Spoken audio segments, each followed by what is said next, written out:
अस्सलाम वालेकुम दोस्तों, welcome to Gulf Life Hindi YouTube channel. 3 जनवरी सन 2021 के लिए सऊदी अरब की फटाफट बड़ी खबरें। और आज की इस न्यूज़ बुलेटिन में खबरें कुछ खास है, तो बिना स्किप करे वीडियो पर अंत तक बने रहे। चलिए खबरों का सिलसिला शुरू करते हैं। सऊदी अरब ने आज इतवार से अपनी सरहदें खोलने का फैसला कर लिया है, जबकि इंटरनेशनल फ़्लाइट पर जो पाबंदी लगी हुई है वो भी हट जाएगी। सऊदी गृह मंत्रालय ने कहा कि कोरोना वायरस की नई शक्ल सामने आने के बाद सऊदी अरब की सभी सरहदें बंद कर दी गई थी, जहां तक कि फ़्लाइट को भी बंद कर दिया गया था। जबकि 27 दिसंबर को दोबारा इसमें एक हफ्ते के टाइम और बढ़ा दिया गया था, लेकिन आज इतवार 3 जनवरी को ये पाबंदी ख़त्म हो रही है। यानी आपको बता दें कि गृह मंत्रालय ने कहा कि मिनिस्ट्री ऑफ हेल्थ की तरफ से जो रिपोर्टें पेश की गई, यानी जो जायज़ा लिया गया, उसमें ये कहा गया है कि जो पाबंदी का टाइम यानी बैन का टाइम है उसको और ज़्यादा बढ़ाने की ज़रूरत बिल्कुल भी अब नहीं है। तो इसी के चलते आज इतवार सुबह 11 बजे से सऊदी अरब के लिए फ़्लाइटों का आना शुरू हो जाएगा। साथ ही जो ज़मीनी बॉर्डर होते हैं वो भी खुल जाएंगे, यानी सब पहले की तरह हो गया है। लेकिन सवाल इसमें ये बन जाता है कि इंडिया के लिए क्या हुआ, तो इंडिया के लिए भी कोई जिक्र नहीं है। लेकिन अभी जैसा कि रिकॉर्डिंग अभी मैं कर रहा हूँ तो काफ़ी सुबह है सऊदी अरब में, लेकिन जैसे ही दिन होगा तो वहाँ पर बात की जाएगी ट्रैवल एजेंट वगैरह से, और भी कई सोर्स है, तो कोशिश की जाएगी आपके लिए जानकारी निकालने की कि इंडिया के लिए कोई गुंजाइश अभी निकल रही है, पहले जैसा ही रहेगा।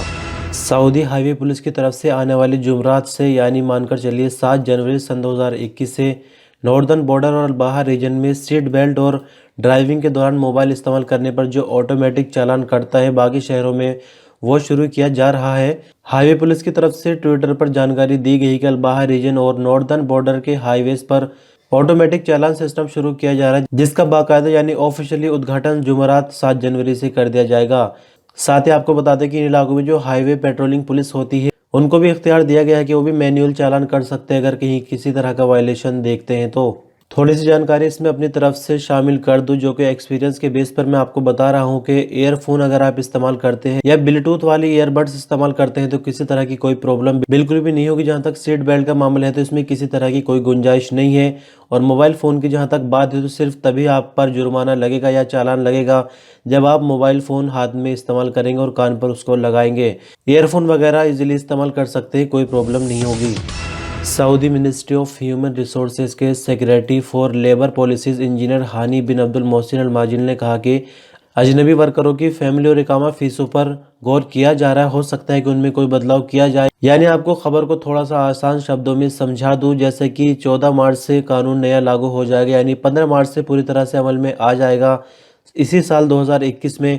तो दूर से देखकर ये लग रहा है कि बहुत सारे फ़ायदे अजनबी वर्करों को मिलने वाले हैं, लेकिन ऐसा बिल्कुल भी नहीं है। एक तरफ फ़ायदे होंगे तो दूसरी तरफ नुकसान भी होंगे। थोड़ी सी पॉइंट और मैं आपको क्लियर कर दूं। एक तो बात ये की जा रही है कि जो इकामा है वो 3 महीने पर रिन्यू होगा, यानी अभी बिल्कुल पक्की बात नहीं हुई है। जो खबर के मुताबिक बताया जा रहा है कि इस पर भी बातचीत चल रही है। हर 3 महीने में इकामा रिन्यू कराना पड़ेगा और हो सकता है कि जो कफालत का सिस्टम है वो ख़त्म हो जाए, बंदे को खुद ही अपना इकामा रिन्यू कराना पड़े। लेकिन ऐसे में क्या कंपनी सैलरी बढ़ाएगी इकामा के लिए, इस बारे में भी कोई गारंटी बिल्कुल भी नहीं है। और मैं आपको बता दूं कि फ़िलहाल ये होता है कि कंपनी और वर्कर पूरी तरह से जुड़े होते हैं, कई सारी मजबूरियां होती है। इकामा भी कंपनी बनाती है, वही रिन्यू कराते हैं, छुट्टी वही जारी करती है, खुरूज न्याय पे जाना है तो वही जारी करेंगे। लेकिन इन फ्यूचर हो सकता है कि ये सब चीज़ें ख़त्म हो जाए, सिर्फ एक वर्क एग्रीमेंट होगा जिसके ज़रिए कंपनी और वर्कर जुड़े रहेंगे। और सबसे बड़ा एक माइनस पॉइंट मैं आपको ये बता दूं कि अगर बंदा इंडिया से एग्जाम्पल के लिए 2 साल का एग्रीमेंट करके कंपनी में गया है और 2 साल से पहले अगर वो आना चाहे किसी मजबूरी में, तो उस पर जुर्माना लगाया गया है गवर्नमेंट की तरफ से, और वो जुर्माना उसको हर हाल में पे करना होगा।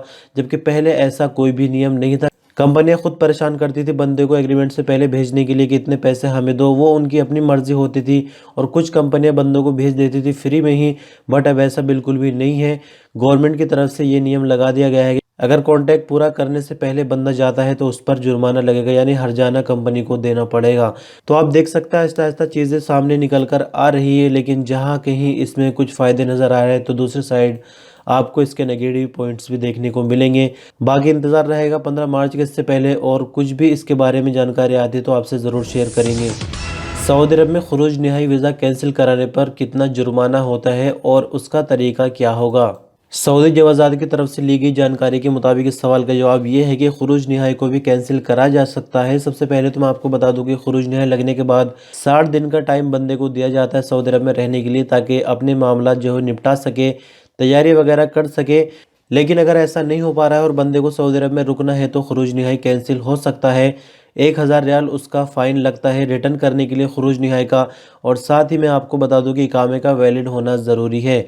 अगर इकामा वैलिड नहीं है तो पहले इकामा रिन्यू कराना पड़ेगा, उसके बाद ही खुरूज निहाई वापस हो पाएगा। क्योंकि जाहिर सी बात है, इकामा एक्सपायर होने से पहले खुरूज निहाई अगर लग जाता है 2 दिन पहले भी, और इकामा एक्सपायर हो गया 60 दिन के लिए, बंदा खुरूज नहाई पर सऊदी अरब के अंदर रह रहा है और उस बीच चाहता है कि खुरूज नहाई कैंसिल करा के फिर से इकामे पर आ जाओ, तो ऐसा पॉसिबल तो है, लेकिन उससे पहले इकामे को रिन्यू कराना पड़ेगा। साथ ही खुरूज नहाई वापस होने की फीस 1000 रियाल भी लगेगी।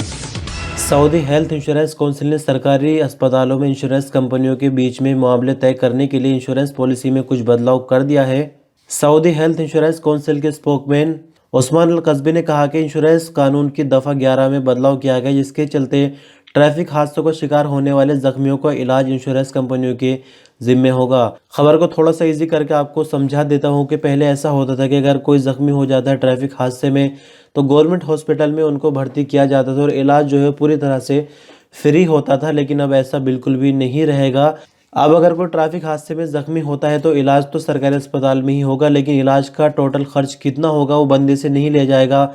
बिल बनाकर जो इंश्योरेंस कंपनी है उसके पास भेजा जाएगा और कंपनी गवर्नमेंट हॉस्पिटल को पे करेगी जितना उस बंदे के इलाज में लगा है। लेकिन इस पूरी खबर में प्राइवेट हॉस्पिटल का जिक्र कहीं भी नहीं किया गया है। यहाँ पर सिर्फ हादसों की ही बात हो रही है और गवर्नमेंट हॉस्पिटल में ही इलाज होना है, लेकिन इलाज अब फ्री नहीं होगा।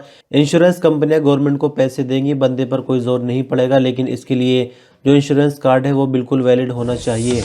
सऊदी ट्रैफिक विभाग की तरफ से जानकारी दी गई कि 1985 या उससे पहले मॉडल की जितनी भी गाड़ियां हैं उन पर सीट बेल्ट का कानून लागू नहीं होगा। ट्रैफिक पुलिस के मुताबिक एक सवाल का जवाब देते हुए कहा गया कि कानून सबके लिए बराबर है, चाहे वो सऊदी हो या फिर यहाँ पर रहने वाले अजनबी हो। लेकिन जहाँ तक बात है 1985 या उससे पहले के मॉडल्स की, तो इन पर सीट बेल्ट का कानून लागू नहीं होगा। आपको बता दें कि 1985 से लेकर आज तक की जितनी भी गाड़ियां सभी पर सीट बेल्ट का चालान लागू होता है और ड्राइवर अगली सीट पर बैठने वाला दूसरा बंदा अगर सीट बेल्ट इस्तेमाल नहीं करते हैं तो 150 रियाल का जुर्माना ऑटोमेटिक तरीके से लग जाता है। क्योंकि जगह जगह आजकल कैमरे लगे हुए हैं और हाईवेज पर भी कैमरे लग रहे हैं, आपने अभी खबर में सुना है। सऊदी अरब में बीते दिन कोरोना के केसों में रिकॉर्ड कमी आई है। यानी आप देख सकते हैं कि इस तरह के नए केस कोरोना के शुरुआती दिनों में आया करते थे। 101 कोरोना के नए केस रिकॉर्ड किए गए। बीते दिन 3,62,979 कोरोना के कुल केस हो चुके हैं इसके बाद, जबकि मरने वालों की तादाद बीते दिन 9 रही, जिसके बाद कुल मरने वालों की संख्या 6,239 हो गई है। बीते दिन की अगर रिकवरी की बात करें तो 182 नई रिकवरी हुई, जिसके बाद कुल रिकवरियों की संख्या 3,54,263 तक पहुंच चुकी है। फिलहाल सऊदी अरब में एक्टिव केस 2,477 बाकी है, जिनमें से क्रिटिकल केस 354 हैं जिनको आईसीयू में दाखिल किया गया है इलाज के लिए। सऊदी अरब की जद्दा म्यूनिसिपैलिटी ने बीते 2 हफ्तों के बीच शहर भर में कई तरह के मॉल्स और मार्केटों में 14,187 चेकिंग के दौरे किए हैं। एक लोकल सऊदी ऑनलाइन अखबार सबक के मुताबिक बल्दिया ने 800 शॉपिंग मॉल्स और दुकानों के खिलाफ कार्रवाई भी की है। बल्दिया ने कहा कि शहर भर की मार्केटों में कोरोना के SOPs के अलावा बल्दिया और मिनिस्ट्री ऑफ कॉमर्स की तरफ से जो नियम बनाए गए हैं उनका जायजा लिया गया। आपकी जानकारी के लिए बता दें कि ज्वाइंट ऑपरेशन में 19 विभागों के अधिकारी शामिल थे। 6,183 जगह पर सफाई की कमी देखी गई। बल्दिया ने मौके पर कार्रवाई करते हुए इन जगहों पर सफाई और सैनिटाइजिंग करवाई। इसी के साथ बल्दिया के अधिकारियों ने कई दुकानों पर जो मिनिस्ट्री ऑफ कॉमर्स की तरफ से नियम बनाए गए हैं उनका भी जायजा लिया। साथ ही कोरोना की जो SOPs बनाई गई है, जहां कहीं उनका पालन नहीं किया जा रहा था तो कहीं पर जुर्माने लगाए गए, जबकि कहीं नोटिस वगैरह दिए गए। यानी जहां पर जितनी कमी पाई जा रही थी उसके हिसाब से ही कार्रवाई की गई है। साथ ही जद्दा बल्दिया ने कहा कि सऊदी शहरी और यहाँ पर रहने वाले अजनबी खुद भी कोरोना की जो SOPs है उन पर अमल करें और जहाँ कहीं इसको वायलेट होते हुए देखे तो उसकी शिकायत फौरन बल्दिया को करे। तो दोस्तों, इस तरह से खबरों का सिलसिला बस यहीं तक बने रहिए gulf Life Hindi YouTube channel पर। शुक्रिया, अल्लाह हाफिज़।